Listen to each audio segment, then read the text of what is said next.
So I spent the best part of my life thinking that I was someone else, playing out a role that wasn't really me. It was a version of me, but it wasn't who I really wanted to be. And most of us actually go through that.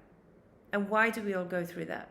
Well, because the first 7 years of our life, we're conditioned to become a functional member of society and of our families and of our environment. And so therefore, we adopt other people's visions, other people's desires, other people's mannerisms, other people's emotions, other people's gestures, other people's ways of being, ways of representing themselves, behaviors, etc.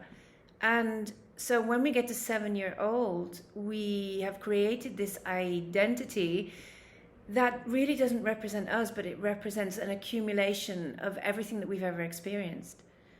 And so what happens is that we go on in this life, and then we get to a point where we don't know who we are.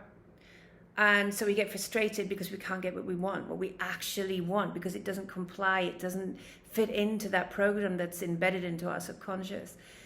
And most of us just, we just say, okay, well, that's life, this is how it is, because that's what everybody does. We just say, okay, accept it, and it just is just the way life is, and we go on like that, and we think it's normal. And then what happens is that we get to a certain point in our life where we hit a brick wall, and it could be a traumatic event, it could be an illness, sickness, it could be loss of money, loss of job, loss of relationship, it could be anything that really presents us with a problem. We've hit an obstacle in our life. And to be really honest, unfortunately, most people wait for these problems to ask the most essential questions that we always run away from. We spend most of our life running away from this problem, of asking that question: who am I? Why am I here? What's my purpose in life? Because we've been conditioned to believe that, we have to get this degree, get that piece of paper, go get a job to earn money, to have a family, to pay for the vacation, etc. And we think that's what life is about. And then we wonder why we start drinking, start smoking, start getting into bad habits. It's all because we don't know who we are. I was that person. It was only when I started to ask myself those essential questions that I started to understand. I started to understand that I wasn't that person that I'd spent most of my life just being, playing out. It wasn't me. And honestly, when you start to peel back the layers and understand who you really are, what you're really interested, it's a total shock to the system, because you realize you're someone completely different. And of course, when you start to reveal that side of yourself, then it looks kind of weird. People start to react. They start to say, why is she acting so crazy? What's wrong with her? And all of the people that I know that have experienced this kind of what you would call maybe an awakening, or just a revelation of your purpose and of who you really are without the labels, everybody has been through this, and they've all kind of been labeled as not crazy, but people have kind of looked upon them like weird, especially it's the family, because the families start to see that suddenly you're not the same person as the day before. What happened?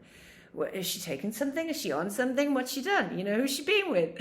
And it really is like that. So you go through a certain isolation period as well, where you do feel alone. And anybody going through this, I want you to know it's completely normal, and you're not alone. We've all been through it. People are going through it every day. It's part of that evolving. And the Greeks knew about this, the ancient Egyptians, the ancient Africans, the Indians, the Chinese.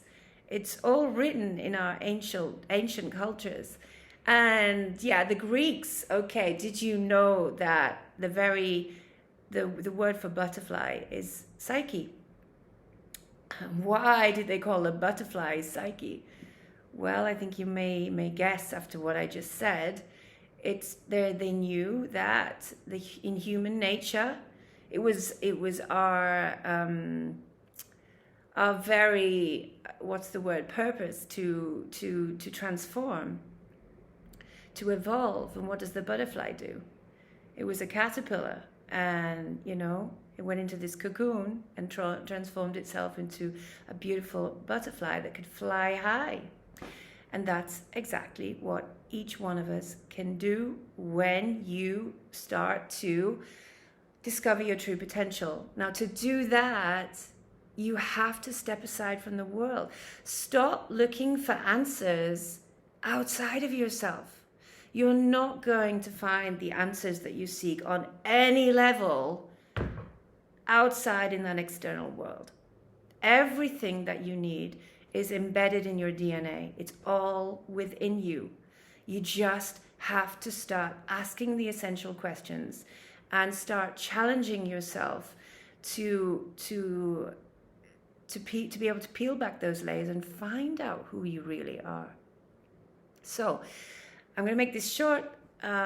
What I would suggest that you do to start uncovering this is just simply make one change. So instead of repeating the cycle, notice the cycle, the patterns in your life. Instead of repeating those cycles, introduce one small change, right? And that will really, you'll start to notice, okay, not something, it hasn't to be too difficult. It's got to be something achievable, but it hasn't to be too easy either. Challenge yourself. Do something like the first step, something that you fear. It doesn't have to be huge, but do something that you fear, that you've always maybe wanted to do. Take the first step towards that, And I'm going to leave it at that today. But if you do try that, let me know. Let me know. Write to me on this platform and let me know if you see any changes